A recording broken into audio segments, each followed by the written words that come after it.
Hello everyone and welcome back to another video on the channel. Today we're going to be talking about Season 3 of The Mandalorian. The first episode has just dropped early, very early in the morning. And of course, as per usual, we're going to be doing a full spoiler review for this episode. And I can't wait to talk about it because it's been so long since Season 2 and I've loved every single episode of this show. And it seems like this one is kicking off with a very solid foundation. Now, the first thing that I want to talk about in this review of this episode is the look of this show because, my god, they use the volume so incredibly well. And I know they have a lot of good sets in this and a lot of great, visual effects, and I don't know how much money they're throwing into the show, but this looks better than most movies do in the past few years. This show looks incredible when it comes to the visuals, and when it comes to the volume itself, I know a lot of people have been kind of souring on the use of the volume in movies like Ant-Man and the Wasp: Quantumania versus something like The Batman versus something like, The Mandalorian, of course, which kind of spearheaded this technology. And when it comes to the people who actually made the technology and know how to use it properly, when it is used properly as a filmmaking tool, it is incredible, because this first episode kind of shows that this is probably one of the best well-produced shows pretty much ever. This show looks better than most millions and millions of dollar movies that is kind of, coming out in the same genre when it comes to sci-fi fantasy. And every single production design element, every single costume design element when it comes to all the creatures in this episode as well, the practical elements blending seamlessly with the visual effects. This just looks incredible and just reminds me that we're back in this world of Star Wars in a very seamless way as we have been in the previous 2 seasons of The Mandalorian. And this first episode really blew me away visually. And when it comes to the actual story of this episode, I think that this is kind of setting up this season to be more in line with the first season rather than the second season. And although I loved the second season, if you go back and watch my reviews, I loved every single episode of that and all the cameos and all the surprises and all the great things you got with Ahsoka, with Boba Fett, and with Luke at the end there. All of that is amazing, but what made the first season special is that you're introducing us to brand new characters and brand new lore that we haven't got to see in live action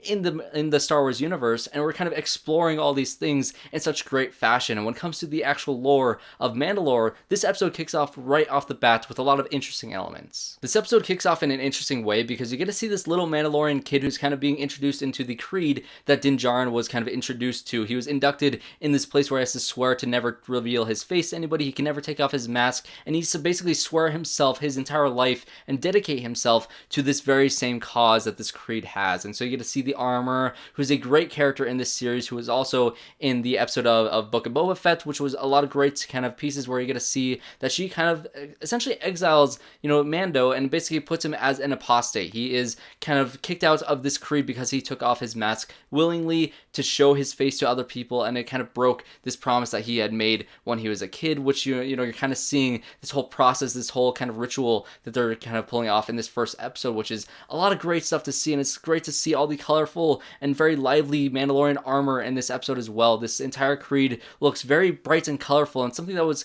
not really missing from Andor, because that show has a completely different tone when it comes to a more political thriller. But this is a fun, pulpy Star Wars adventure, and it's great to see all these characters, because when that giant dinosaur thing comes out of the water, starts attacking all these Mandalorians, how great was the visual effects there? It looked incredible. And of course, when you have Din Djarin and his brand new ship that he got in Book of Boba Fett, kind of swooping in there, saving the day, and talking to the armor and saying, yes, I know I'm an apostate now, but if I go to Mandalore and I go into the waters and I kind of induct myself, can I be redeemed in the eyes of this creed? And she says, yes, this is the way. And so that is going to be the main storyline of this entire season. We're going to have Din Djarin making his way to Mandalore to try to see if the planet has been truly crystallized and poisoned after the purge. And this is very exciting to me because, again, this is the type of storyline that I wanted from The Mandalorian ever since the end of that first season. And yes, it was great to see the entire second season kind of focusing on Din Djarin trying to take Grogu to his family, to his kind, to the Jedi themselves, when, eventually you got him to Luke, and you have all that great stuff when it comes to the lore of Grogu and the Jedi. All that is great, but the show is called The Mandalorian, and what the first season did really well was introduce, this character that is a part of this kind of cult-like creed inside of this Mandalorian culture, which is very interesting, and this episode fully dives directly into that by showing their rituals, by showing how, they kind of go through this process and what Mando has to do essentially to get back to that point. And when it comes to Bo-Katan at the end of this episode, she has a castle on a planet that is in the same system as Mandalore, and how how awesome was that to see? Because you get to see these two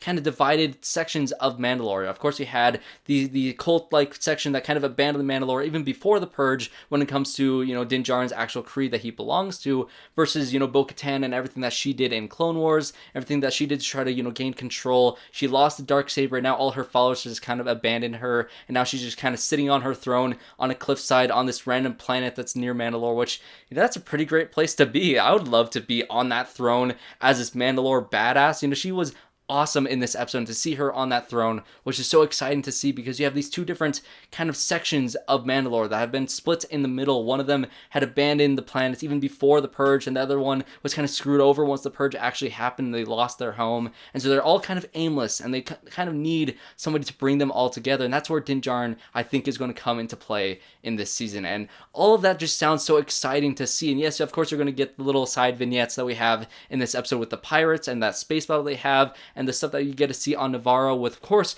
GREEF KARGA, who's now the Magistrate, or the High Magistrate of Navarro, which is really cool to see as well. You're, of course, going to get all these side little adventures with Mando and all the characters that he's come across in this series so far, along with new characters that you get to meet, like these pirates, like this new, like, the main pirate guy who's like this weird grassy like alien creature thing, which I think there's a lot of practical elements with this guy too, which is just great to see a lot of practical aliens in Star Wars. But it kind of reminded me of the Ravagers in Guardians of the Galaxy, which I'm totally fine with that. Of course, you're taking a space opera type thing that was very inspired by Star Wars and Guardians of the Galaxy and kind of bringing it back to the place where it was kind of introduced in the first place, which is always lovely to see. I love to see all these different creatures that you get to see on Navarro. Of course, you get to see the creatures that Babu Frick comes from. The Anzellans are kind of the droid workers, which is exactly what they were in, of course, you know, The Rise of Skywalker with Babu Frick. And I don't think any of these creatures are necessarily exactly Babu Frick. I think they're just all the creatures of that species. And so you get to have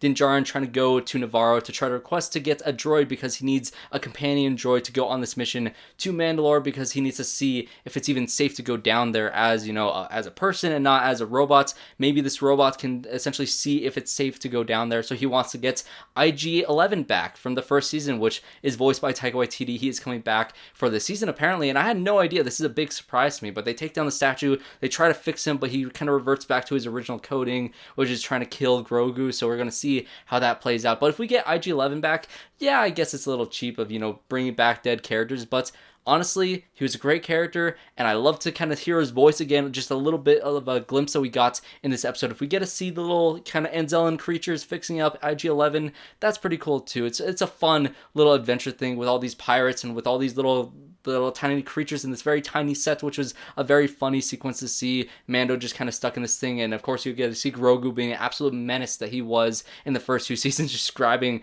this Anzellan creature and just trying to kind of squeeze him into his chest, which is pretty great as well. It's always great to see Mando and Grogu back on these random little fun adventures that you get to see in this show, and that's exactly what we're getting out of season 3. And so when it comes to the actual main storyline and the lore of everything on Mandalore, that is very exciting to me. I think this episode kind of set that up very well, of kind of showing these two different split factions of this culture kind of splitting together, and how we're going to bring them possibly back together as one force later in the season, or how are they going to butt heads and how are they going to fight against each other later on in the season. How is Din Djarin going to be kind of struggling in the middle of all of that, while we're also going on these little side adventures with these Guardians of the Galaxy like Ravager pirates in this episode, as well as kind of exploring Navarro more. And so that is going to be the season 3 episode 1 of The Mandalorian.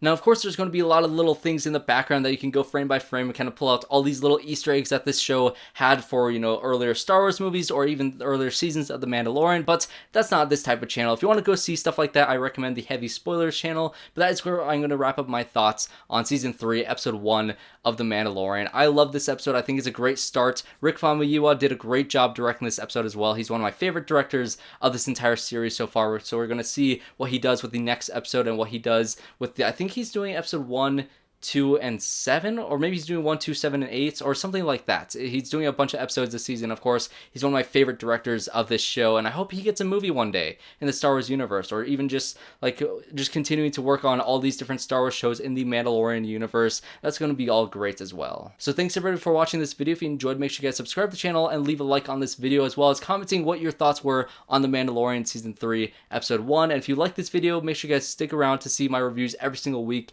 as these episodes come out. So thanks everybody for watching, and I hope to see you all in my next one.